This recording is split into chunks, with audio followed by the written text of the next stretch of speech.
Shalom saudara yang dikasihi Tuhan, kita akan bersama-sama merenungkan bahagian firman Tuhan dalam kitab Yesaya pasal 9 ayat 1. Dan terlebih dahulu mari kita sama berdoa.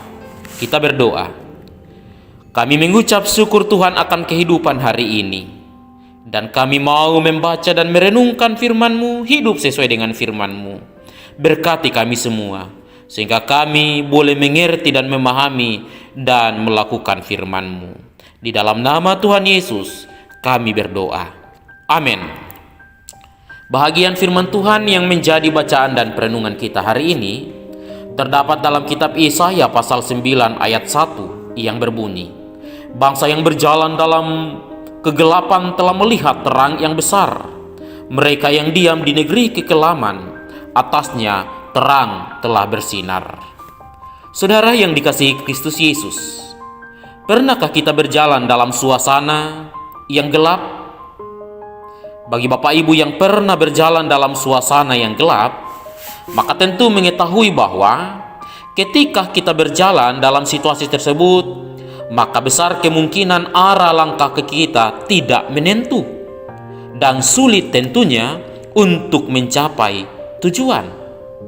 Bahkan berjalan dalam suasana yang gelap bisa saja kaki kita terantuk dan jatuh, atau tubuh kita menabrak sesuatu yang pada akhirnya kita terhalang untuk maju.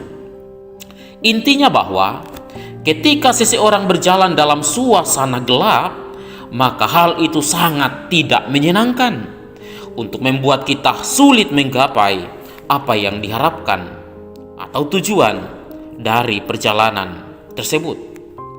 Nah, dalam kitab Yesaya pasal 9 berbicara mengenai seluruh kehidupan umat Israel baik utara dan selatan yang diibaratkan sedang berjalan dalam kegelapan dan diam di negeri yang kelam.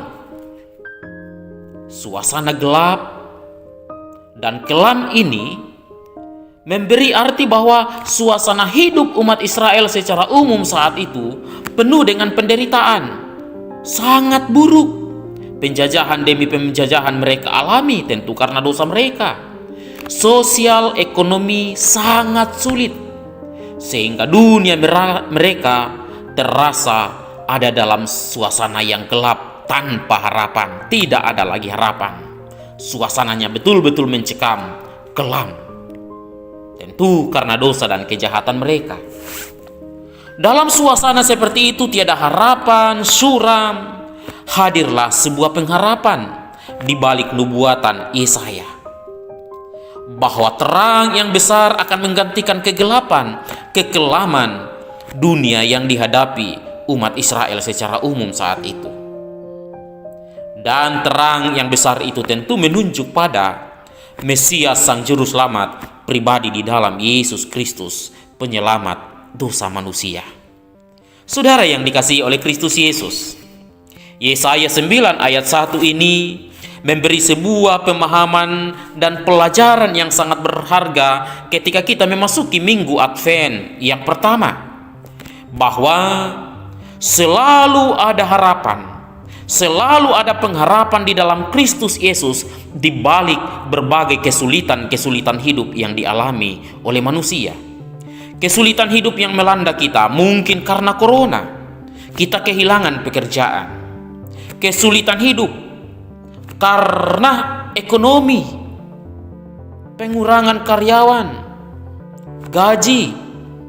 Mungkin kesulitan hidup karena sakit penyakit. Bapak Ibu Saudara, firman ini mau mengatakan di dalam Yesus Kristus selalu ada pengharapan. Makna Advent pertama, hope, pengharapan. Di dalam Allah akan selalu ada yang terindah dan yang terbaik. Karena itu, jangan pernah takut dan khawatir. Terang keselamatan di dalam Kristus Yesus akan selalu nyata. Yang terpenting adalah bahwa terang keselamatan di dalam Yesus Kristus itu akan semakin sempurna dalam hidup kita, dalam hidup manusia, dalam hidup saya dan saudara ketika saya dan saudara-saudara juga hidup dan menghidupi terang itu dengan cara sikap hidup yang tetap mempraktekkan hidup dalam kebaikan, hidup dalam kebenaran, hidup dalam kejujuran. Tuhan Yesus memberkati. Selamat beradvent. Amin. Mari berdoa. Terima kasih Tuhan, diberkati kami firman-Mu. Biarlah terang Kristus Yesus juga hadir dalam sikap hidup kami sehari-hari. Diberkati umat-umat-Mu. Di dalam nama Tuhan Yesus kami berdoa. Amin.